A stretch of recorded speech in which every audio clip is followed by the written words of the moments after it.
Ito, pamamahagi ng fuel subsidy sa gitnang Luzon o marangkada na. Sino ang makikinabang dyan sa fuel subsidy na yan? Manang Grace Ansano. Manang Grace. Romel, umarangkada na nga itong unang araw para sa fuel subsidy dito sa buong Central Luzon. Unang tinarget ng DSWD Secretary Rex Gatchalian itong Cabanatuan City, kung saan target dito ang nasa mahigit 17,000 na mga tricycle drivers, operators dito nga sa Cabanatuan City. Hindi lamang Cabanatuan City ang magkasabay na pamamahagi ng ayuda para sa ating mga tricycle, maging sa bahagi ng Gapan City, San City, Muñoz City, at ilang pang mga karatig probinsya. Maging sa Tarlac, at Pampanga, Bulacan, and of course, Bataan, and the rest ng mga provinces dito.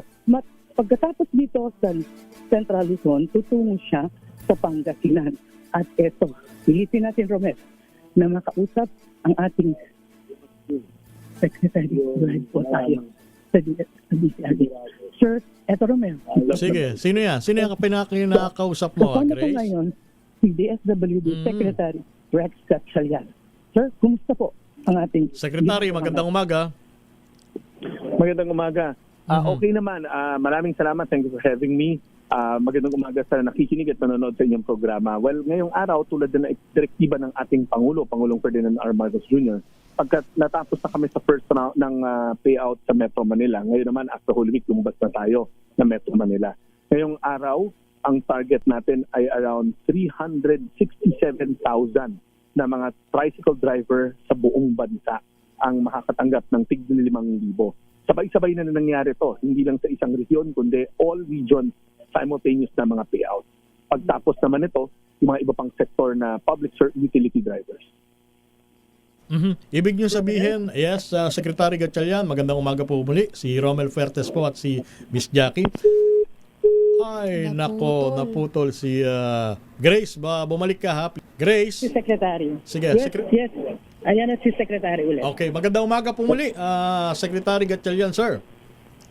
Yes, good morning. Magandang umaga. So, ibig nyo pong sabihin, hindi lamang sa Central Luzon nagkakaroon ng distribution ng fuel subsidy. Tama po ba? Simultaneous? Tama po yan. Sa 18 rehiyon ng buong Pilipinas, sabay-sabay na nangyayari to. Inuuna natin yung mga high-density areas, yung mga cities sa buong Pilipinas. Sabay-sabay ito nangyayari as we speak. So siguro yung mga iba niyong correspondent sa iba't ibang rehiyon can also go to the payout centers para ma-observe nila. Like dito sa Cabanatuan, napakabilis ng proseso. Nagpapasalamat kami sa ating mga partners na nagbigay sa amin ng logistics, yung mga venue na napakalaki, kaya ang bilis ng payout. Like dito sa Cabanatuan, ang target nga nila sana ngayong araw is around sa araw na to 3,000, pero wala pang alas 6 nakakalahati na sila. At maluwag yung payout center na ipinahiram nila sa DSWD. So walang in general diyan po sa Central Luzon, walang naging aberya sa pamamahagi ng fuel subsidy. Romel, dito sa Cabanatuan, papunta pa lang ako sa Urdaneta, papunta Angeles. So I will also observe, pero wala kami nakukuhang report everywhere kasi tulad yung sabi ko, we had ample time to prepare for this. At kung meron naman na nawawala sa lisan, meron rin tayong mga help desk na ready tumugon sa mga pangangailangan. At magkano po muli ang tatanggapin ng bawat tricycle driver operator? Secretary? 5,000 pesos ang nakalaan para sa bawat tricycle driver dito sa round na to. Tulad ng direktiba ng ating Pangulo, hindi naman to isang beses lang na mangyayari. Gusto ng ating Pangulo, tuloy-tuloy ito na tulong pinansyal sa ating mga super at sa ating mga driver at riders. What about, Secretary Gatchalian, if I may ask, what about yung mga jeepney driver sa labas naman ng Metro Manila? Kakasubmit lang ng LTFRB ng listahan kahapon ng alas 5. Sinusuri na namin, pero lahat yan mabibigyan ng tulong pinansyal in the next week or so. Hindi na to tatagal kasi nakolate na ng LTFRB yung listahan ng jeepney drivers, TNBS, MC Taxi, delivery service. So, bago po matapos ang buwan ng Abril, mabibigyan naman. Tapos na tayo dapat for the first round for all sectors Ayun. in Metro Manila and outside Metro Manila. Ay, very good, So ito po Secretary. ay Secretary, first round pa lang po. Ibig sabihin mauulit pa po. Mayroon pa pong magkakaroon pa po ulit ng payout para po sa ating mga drivers. Ang gusto ng ating Pangulo, all of government approach. So, bukod sa DSWD na maglulunsad pa ng mga susunod na round, ang LTFRB may nagaganap na rin na tulong pinansyal ngayon yung kanilang fuel subsidy. Alam ko yung Department of Energy maglalabas na rin ng kanilang sarili. Kasi alam natin na hindi kaya to ng isang departamento. So, sabay-sabay na yung mga departamento na gumagalaw. So, if ituturing nyo yun na multiple interventions, so multiple rounds na yun. Pero kami sa hanin ng DSWD, pinaghahandaan rin namin yung mga susunod pa natin na tulong pinansyal dahil yun ang gusto ng ating Pangulo. Okay. Maraming salamat, Secretary Thank you Gatchalian, sir. Maraming salamat. Magandang umaga. Yan. Romel, Grace? so Yes. yan ang ating Secretary ng DSWD, Rex Gatchalian. At ngayon nga, ongoing ang pamamahagi nitong tigpa 5K. May mga ilang maliliit na encounter tayo dito, like yung ibang spelling, may discrepancy pagdating sa spelling. Pero pwede itong... Ay, teka muna, Grace. By the way, yes, baka pwede mo nga ihabol kay Secretary Gatchalian. Yung bang mga tinatawag na colorum ay pwede ring tumanggap Ito, ng... ibabalik ko sa... Sige. Secretary, last question on my part. Sa mga colorum. Yung po bang colorum kasama ba sa fuel subsidy? So, unfortunately, Romel, nasa pamalaan tayo. We cannot be tolerating illegal action. Tulad na napaliwanag ko, may mga na-detect tayo o natitisod tayo, mga driver na walang lisensya. May mga patong license to operate. Hindi naman sila dapat namamasada. Unfair naman dun sa mga sumusunod sa alituntunin ng batas every single day, di ba?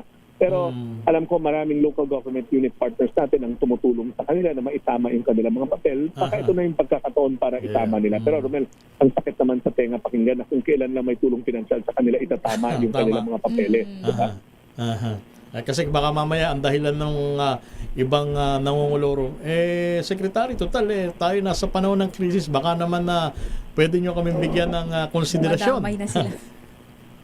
Well, tulad na nasabi ko, aantayin ko ang ating mga local government units, kanilang mga regulator na itama yung mga papeles nila. Yes. Kasi yun ang, nandun ang hudyat Ang listahan ng mga tricycle drivers ang galing sa mga local government units So, talaga nasa sa kanila yan. Pero ako dati akong mayor, masakit naman dun sa mga sumusunod sa batas na unfair sa kanila. Baka yun naman ang magalit sa akin. At baka next time wala na sumunod sa batas kasi pare-parehas lang pala sumunod ka sa batas o hindi ka sumunod sa batas.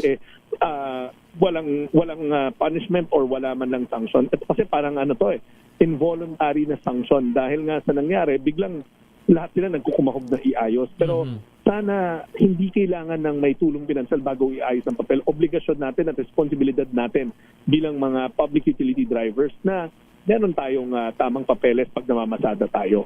Ito pa isa, Secretary Gatchalian, pahabol na tanong. What about yung mga nagsa-sidecar? Alam nyo, Romel, lahat tayo apektado. No? Wala na sigurong individual ang hindi nakakaranas ng pagtaas ng presyo ng petrolyo. Pero alam natin, tulad ng mga recommendation ng maraming policy experts, kailangan yung ating approach is targeted. Unahin natin yung talagang direktong napuruhan nitong pagtaas ng presyo ng petrolyo. At yan yung mga public utility drivers natin, 'di ba? Yung mga padjak kasi, alam ko na apektuhan din sila, pero kumbaga hindi sila napuruhan direct hit katulad ng mga public utility drivers natin kasi wala namang gas na ginagamit sa mga pedicab. Pero dapat hindi rin sila dapat magalala sapagkat meron ng mga LGUs, hindi po ba, Secretary Gatchalian? Hindi lang yun. Kung may iba silang pangangailangan, alam nyo, yung medical assistance program namin, yung DSWD naman, nakabukas yan everyday. Pwede, kung meron silang krisis na pinagdaraanan, pwede kahit sino, wag na lang yung pedicab drivers, kahit sino na nangangailangan ng tulong, magtungo lang sa tanggapan ng DSWD. Tutulungan kayo ng ating mga social workers. Okay. Thank you, Secretary Gatchalian, and more power. Yan. Thank you so much, Secretary. Yun ang pahabol. So yun, at... so saan dediretso si Secretary Gatchalian after nyan sa Kabanatuan, Grace? Yes. Hanggang mamaya-maya, lilipad naman siya patungo Abaylan hanggang Angeles City. At doon nga, tutunguhin din niya doon yung payout. At mula Angeles City, punta siya ng Pangasinan. Okay. So yun, ang ating update sa araw na to. Mamaya, tutungan naman tayo doon sa Harvest Festival dito sa Cabanatuan City, kung saan inaasahang darating naman si DA Secretary Chu Laurel. So yan muna ang ating update. RH25, Grace Vera Santano. Una sa Pilipinas, una sa Pilipino. Maraming salamat, Manang Grace.